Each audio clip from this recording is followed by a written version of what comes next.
الرحیم. السلام علیکم و رحمت الله و برکاته. بیا هم خراغلاست وایم ګرانو زده کوونکو تاسو ته په دې هیله چې تاسو ټول روغ او جوړ اوسئ. د دې ترڅنګ هیله دغه ګران زده کوونکي چې له ما سره په ټولګي کې شتون لري هغوی هم ښه او جوړ اوسي. ښه نو ګرانو زده کوونکو رابشم په لومړي سر کې به زه تاسو ته د نن ورځې لوست در وپېژنم. ګرانو زده کوونکو نن موږ د 12 ټولګي پښتو مضمون 15 لوست دویمه برخه عنوان هم د بهرني پښتو پوهان کومه پاڼه په ګډه سره لولو، اته اتیایمه پاڼه په ګډه سره لولو.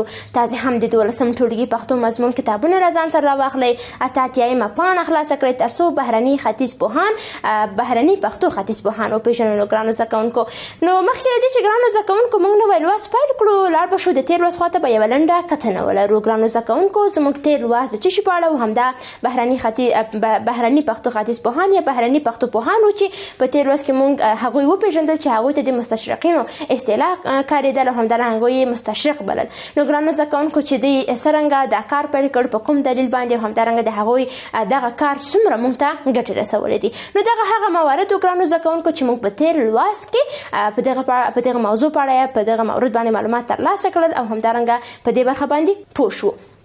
نو ګرانو زده کوونکو ستاسې کورنۍ دنده همدا وله چې تاسې به د مستشرق ماته راپېژنئ چې مستشرق یعنې څوک او همدارنګه کوم درس چې ما پرون تاسو تدریس کړ د هغه مفهوم باید تاسې په خپلو کتابچو کې لیکلی وي. برای حمایت از ما چینل بیگم اکادمی را سابسکرایب کنید و سپس زنگوله را فشار دهید تا به تمام ویدیوهای درسی ما دسترسی داشته باشید و از آنها مستفید شوید. زموږ د نن ورځې لوست موخې دا دي ګرانو زده کوونکو چې لوست له مخې څخه ولولو، د لغتونو په معنا باندې پوه شو او په پای کې د دې لوست بشپړ مفهوم ترلاسه کړو. پس شاگردان عزیز شما هم خوب توجه و دقت داشته باشین. هر یک از این دانشمندا را که ما بر شما معرفی میکردم دوباره برای شما معنا میکنم و بر شما ترجمه میکنم و در ضمن از ما بر شما یعنی نکات مهمش هم یاد بر شما نکات مهمش ذکر خواهد کردم و معنای لغت را هم بر شما خواهد گفتم. خب شاگردان عزیز پس میم شروع میکنیم. اول شروع میکنیم از دورن. پرنومي بوریس اندرویچ ډورن دی. په 1815 میلادي کال په جرمني کې زیږېدلی او هورې یې لوړې زده کړې د ختیځ پوهنې په څانګه کې ترسره کړي. نوموړی په ځوانۍ کې روسیې ته تللی او د ژوند تر پایه یې هلته د خارکوف او پټرزبورګ په پوهنتونونو کې د ختیځو ژبو د تدریس چارې ترسره کړي. نوموړي په روسیه کې د پښتو ژبې د تدریس او څېړنې لړۍ پیل کړه. ډورن دغلته د پښتو د قلمي نسخو په راټولولو او پلټنه کې هم ستره ونډه سره کړې ده. د ډورن د پښتو منتخبات په نوم د کلاسیک نظم او نثر یوه ټولګه ترتیب کړې چې لومړی ځل یې په 1848 میلادي کال په روسیه او بیا یې په 1955 لمریز کال په کابل کې د پښتو ټولنې چاپ کړه. نوموړی په 1801 میلادی کال کې مړ دی. خب شاگردان عزیز راجع به ډورن ما معلومات حاصل کردیم که نام پرش بوریس اندرویچ ډورن هست. در سال 85 در جرمنی تولد شده و زمانی که در جرمنی تحصیلات خود را انجام داد یا تحصیلات خود را تکمیل کرد و در بخش شرق شناسی و بالاخره خودش در جوانی به روسیه رفت و در آخر عمر خود در روسیه ماند. در پوهنتون‌های خارکوف و پترزبورگ یعنی چی میکرد؟ تدریس میکرد و همچنان در خود روسیه راجع به تدریس زبان پشتو و راجع به تحقیقاتش مثلا باز هم دوباره آغاز کرد تحقیقاتش و همچنان خودش در بخش جمع کردن و یعنی ترتیب کردن نسخه های قلمی ادبیات پشتو بسیار زیاد یک کار مهم و همچنان یک حصه بسیار بزرگ را گرفته و همچنان خودش یک اثر نوشته که به نام پښتو منتخبات است. خب شاگردان عزیز ډورن یک مجموعه نظم و نثر کلاسیک را ترتیب کرد و او را به نام پښتو منتخبات نامید و همچنان در سال 1848 در روسیه و بعدا باز در سال 1356 در افغانستان توسط پښتو ټولنه چاپ شد و خودش در سال 1881 چی شد؟ وفات کرد. این هم بود دورن. میاییم به رابرتی. په بهرنیو پښتو پوهانو کې هنري جورج راورټي ډېر زیات ارزښتمن کارونه ترسره کړي دي. نوموړي په 1825 میلادي کال په انګلستان کې زیږېدلی او په ځوانۍ کې په هندوستان کې د انګریزانو په پوځ کې شامل شو. راورټي د ژبو په زده کړه کې د ډېر زیات استعداد څښتن و. لومړی یې د هندوستان یو شمېر ژبې زده کړې او بیا یې په لږه موده کې پښتو ژبه هم زده کړه او پراخې لیکنې او څېړنې یې پکې پیل کړې. نوموړي د پښتو ژبې په اړه آثار لیکلي چې دلته یې د بیلګې په توګه د پښتو ګرامر، پښتو انګریزي فرهنګ، انګریزي پښتو فرهنګ، گلشن روا، قصې د اسپ حکیم، د انجیل ژباړه، د پښتو اشعارو منتخبات او نورو نمونه اخلو. راورټي په 1906 میلادی کال کې مړ دی.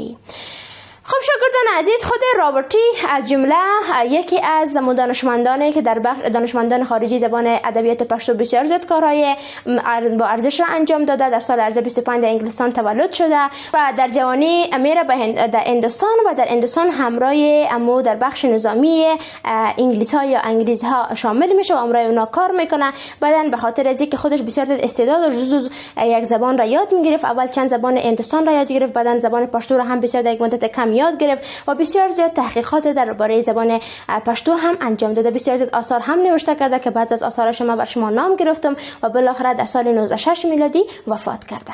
میم طرف جیمز دارمستر دغه نومیالی پښتو په 1890 میلادي کال په فرانسه کې زیږېدلی. په پاریس کې په ادبیاتو کې د ډاکټرا تر درجې لوړې زده کړې وکړې او بیا په هند کې د ژبنیو څېړنو دنده ورسپارل شوه. د پښتو ژبې په اړه په پیښور او هزاره سیمو کې یو لړ څېړنې ترسره کړي. د نوموړي ډېر مهم اثر پښتو څېړنې دي چې پوهان حبیبي او استاد بینوا پښتو ته راژباړلي او په کابل کې چاپ شوي دي. بل ارزښتناک اثر یې د پښتونخوا شعرهارو بهار نومیږي چې نوموړي هغه ولسي حماسي چاربیتې چې د انګریزانو د ښکېلاک پر ضد ویل شوي راټولې او چاپ کړي دي. نوموړی هغه ژبپوه دی چې دا یې جوته کړه پښتو یوه لرغونې آریایي ژبه ده چې د هندو آریایي ژبو په لویدیځې څانګې پورې اړه لري. د دارمستر پر 1894 میلادی کال مړ دی. خب شاگردان عزیز، جیمز دارمستر هم از جمله دانشمندان خارجی در زبان پشتو که زیاد تحقیقات کرده. در سال 1849 در فرانسه تولد شده و در پاریس تا درجه دکترا در بخش علمی ادبیات یعنی درجه دکترا را هم به دست آورده و بعداً به هند رفته. در اونجا به خاطر از اینکه امو درباره ادبیات زبان ها مثلا تحقیق بکنه این وظیفه را برش سپردن و اونجا رفت و راجع به زبان پشتو هم در پشاور و هم در منطقه هزاره بسیار زیاد تحقیقات انجام داد. و یک اثر بسیار زیاد مهمش که پښتو څېړنې نام داره توسط پوهان حبیبی و استاد بینوا هم چاپ شده، ترجمه شده، در کابل چاپ شده. و یک اثر بسیار مهم دیگه‌اش که د پښتونخوا شعرهارو بهار یاد میشه و این هم در روز زیاترن بعضی نمو چاربیته‌های حماسی که مردم ما در وقت جنگ با اینها که با انگلیس‌ها ما جنگ داشتیم یا مردم ما با علیه آنها مثلا قیام کرده بودن، چاربیته‌های حماسی که سروده بودن تمامش جمع آوری کرده. و جیمز دارمستر شخصی بود که ثابت کرد که زبان پشتو مربوط زبان آریایی ها میشه و در بخش زبان‌های غربی هندو آریایی میشه. یعنی گفت که زبان پشتو مربوط به یکی از زبان‌های آریایی است و مربوط به خانواده هند آریایی در بخش زبان‌های غربی میشه. و خود دارمستر در سال 1894 وفات کرده. میریم طرف هنری والتر بیلیو انګریزو. هغه مهال چې پلار په هندوستان کې د انګریزانو په پوځ کې ماموریت درلود. په 1840 میلادي کال در هند په نصیر آباد کې زیږېدلی. هنری بیلیو طبي زده کړې کړې وې او د انګریزانو په پوځ کې ډاکټر و. د امیر دوست محمد خان دی واکمنۍ په محل کندهار ته هم په یو سیاسي پلاوي کې راغلی و. د امیر له زوی سره سردار غلام حیدر خان سره چې هغه وخت د کندهار والی و لیده کاته کړی و. د طب ډاکټر و خو پښتو ژبه یې ښه زده کړې وه. د پښتو ژبې او قوم په هکله ډېرې څېړنې او لیکنې کړې دي. د ځینو نومونه یې دا دي: د پښتو ګرامر چې لومړی ځل په 1880 میلادي کال په لندن کې چاپ شوی دی. دویم پښتو انګریزي قاموس چې په 1880 میلادي کال کې چاپ شوی دی. افغانستان او افغانان په 1880 میلادي کال کې چاپ شوی دی. د افغانستان قومونه په 1880 میلادي کال کې چاپ شوی دی. د افغانستان د قوم پیژندنې څېړنه په 1890 میلادي کال کې چاپ شوی دی. سربیره پر دې آثارو یې زموږ د پنجاب سرحد او د یوسفزو په باره کې عمومي رپورټ او له اباسین څخه تر دجلې پورې په نومونو آثار لیکلي او چاپ کړي دي. بیلیو داسې پښتو زده کړې وه چې د امبالي په کنفرانس کې د امیر شیر علي خان د پښتو وینا انګریزي ژباړه وکړه.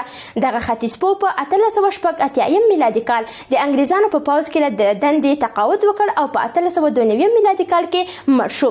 لکه چې د مخه مو یادونه وکړه د بهرنیو پښتو پوهانو شمېر زیات دی، د ټولو نومونه هم په دې لیکنه کې نشي راتلی. د بیلګې په توګه د پخوانیو او معاصرو پوهانو له ډلې څخه د الفنستون، جان لیډن، توربرین، جان ګوردان لایرمیر، روس کیپلی، ډاکټر مکنزی او همدارنګه هاول، برینز، کلاپورت، ټرومپ، مارګنسټرن، لیبیدیف، ډاکټر هربرت پنزل، پروفیسور ورنیاکوف د نومونو په یادونه بسنه کوو. پورتنیو لیکوالو هر یوه د پښتنو د تاریخ، ژبې، ادب او کلتور په باب په انګریزي، فرانسوي، روسي او نورو ژبو ځانګړي اثار لیکلي یا ژباړلي چې زیاتره یې چاپ شوي دي. خب شاگردان عزیز، از جمله یکی از این دانشمندا هم هنری والتر بیلیو بود که خودش زمانی که پدرش هندوستان در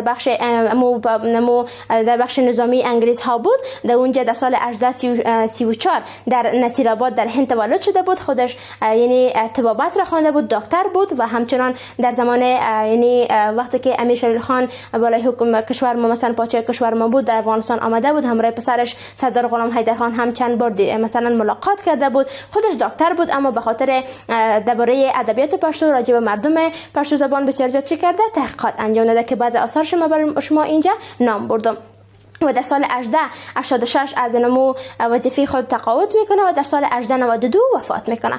قسمی که قبلا هم بر شما گفته شده تعداد این دانشمندان بسیار زیاد است و تمام شما گفته نمیتونیم، بعضی‌هاش بر شما معرفی کردیم و بعضی‌هاش بر شما در این قسمت نام بردن. پس امیدوار هستم که به شکل درست این قسمت را هم یاد گرفته باشین. خب شاگردان عزیز، این هم بود تشریح درس که ما در کل راجع به بعضی از نمو دانشمندانی که خارجی بودن اما در ادبیات پشتو بسیار زیاد تحقیقات انجام دادن، راجع به ادبیات پشتو بسیار زیاد مطالعه کردن، آثار نوشتن، راجع به آنها معلومات حاصل کردیم. امیدوارم شما هم یاد گرفته باشین. کارخانگیتان هم این است که بخش متن لنډیز را میخوانین و همچنان در بخش فعالیت‌ها سوالاتی که هست به هر کدامش به شکل درست جواب ارائه میکنین و روز بعدی حتما کارخانگیتان را در صنف میارین. قبل از آغاز درس بعدی وقفه کوتاه میگیریم.